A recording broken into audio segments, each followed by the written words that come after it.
Okay, so I'm going to set this up right like this. Hoping y'all can see that, because I do not like have a stand for my phone. Okay, I'm going to begin showing you guys how exactly to start your project. Alright, so you got your canvas, you've got it all laid out. It's all great, fine. You got your bead case over here. I'll just tuck that under there so we have some more room here. Alright, so we've already accomplished this when I did my first tutorial and showed you guys how to organize this, because you're going to see a lot of things on here that make absolutely no sense to you. And like I said, it's written in Asian writing, so you have no clue what that means or what any of this is, other than being able to follow through with this as your color codes when you get your little packets. And I explained that in my first video as well. That's why it was so much easier just to go through, number these symbols, and then that way when you hit the symbol on your canvas, you'll be able to find the number in your case. So let's start. And one thing I want to say to you guys is that make sure you have small little like medicine baggies. You can get them at the hobby shop. Let's see if I have some I can show you. I got these actually at Dollar General. I got 100 of them for $1. You'll find a package like this. They'll be in this little thing here. And they're just little baggies, as you can see. The reason that these are important is because when you're done with your project, anything and everything can happen. If you're going to put this on a wood frame, then your beads are going to be exposed to the elements, heat, moisture, condensation, etc., etc., etc. Your beads are going to fall off. So, as I stated in one of my other videos, I believe, that you want to keep your beads and maintain them and put them in a Ziploc baggie. Write down the description of the artwork that you did, and then have the numbers written down here. So that way, and always, always, always keep this with it. You want to keep your legend with your beads, because that way then you can replace the beads if one becomes lost.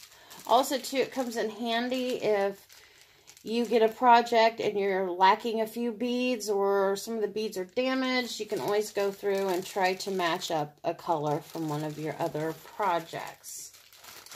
Okay, so that being said, we'll put this off to the side. We won't need that at this point in time.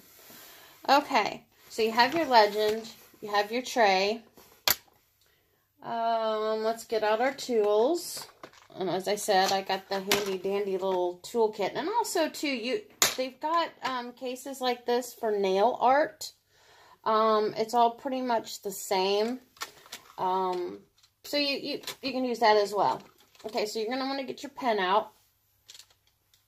Mine have square diamonds or jewels or drills or whatever. So with that comes this thing. And this little thing can come in handy if you choose to use it. Let's say you've got a row of 6 to 10 of the same color. When you put your beads in here, you can actually dip this in your clay. It's pretty blurry.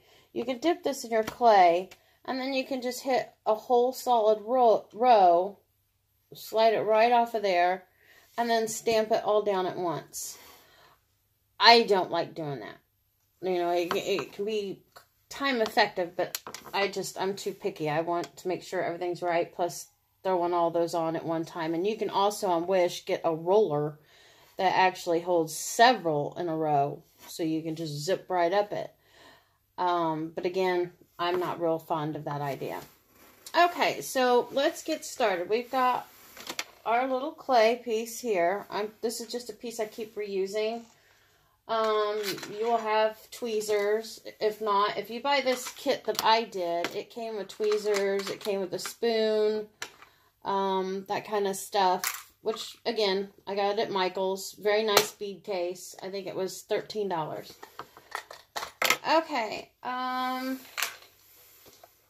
so we've got the little clay piece, and what you do with the little clay piece is you're going to take it,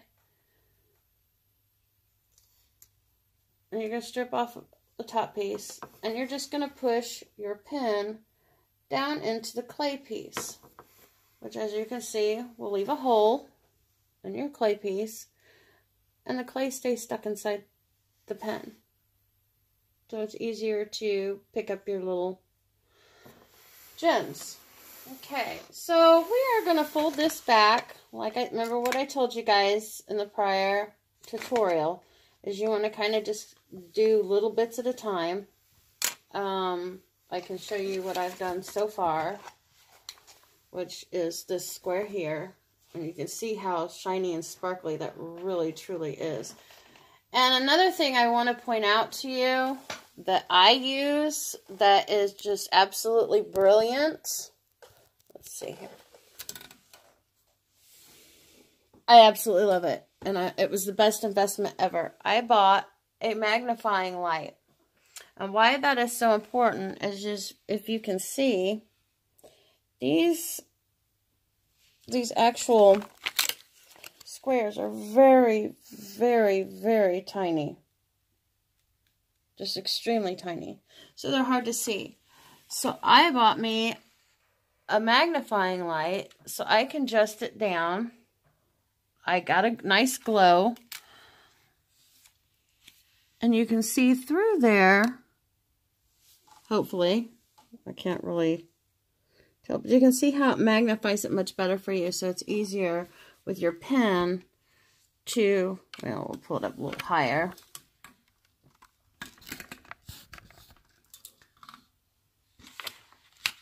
To place whatever it is you're placing. Okay, that said, we have our light turned on. I'll set you guys back over here. Finish watch so you can see what I generally do. Okay, so I have it setting back. I'm going to get my legend ready, and I'm going to start with, let's say, I have triangles on here. So I'm going to go through my legend, and I'm going to search for my triangle. There's the triangle. It happens to be number 26.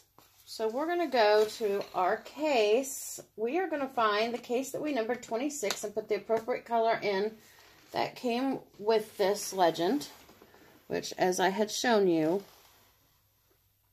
let's flip it over to 26 on the other side, was that number there on the package. Okay, and we dumped them all into case number 26. So now we come across our symbol, which is a triangle. We got case 26 right here. You do not want to dump all your beads into your tray, as you are going to want to try to get them squared out. So just shake a little bit so you can have them facing head up. You want to pick the ones that are head up, because otherwise your pen won't pick them up, for one. But two, they're upside down. So all you do is, touch it with the tip of your pen. As you can see, it is on there pretty well. I should have probably cleaned my phone. But we're going to drop that down, if you watch, on the triangle. So that is exactly how it is done. So you can see the one that I did right here. And then you just go down the row. And it's that simple. So I hope you guys enjoyed this. If you have any questions, drop them down below. And we will just go from there. Thank you. And you guys have a blessed day.